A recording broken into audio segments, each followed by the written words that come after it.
ভারতবর্ষ কেবল মানচিত্র নয়, কালির আঁচড়ে বারবার বিক্ষত করলেও বুকের ভেতরে কোনো ক্ষতের চিহ্ন পড়ে না। শুধুই বদলে যায় তার চারদিকের প্রসারিত প্রান্তিক রেখাগুলি।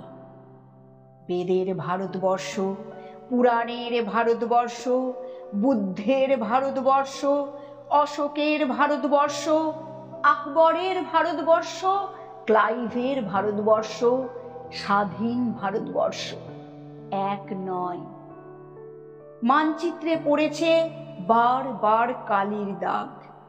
এরই মধ্যে প্রাগৈতিহাসিক মুকুট মাথায় মৌনী হিমালয়ের মতো দাঁড়িয়ে আছে এক ভারতবর্ষ।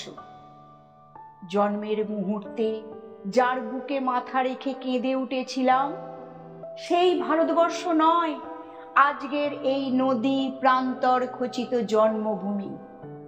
ভারতবর্ষ এক আশ্চর্য বোধ, এক প্রশান্ত অনুভূতি, অনেক মানুষের প্রবহমান পদচারণায় অনুপ্রাণিত এক নির্মল বিবেক। কেবল মানচিত্র নয়, এ ভারতবর্ষ।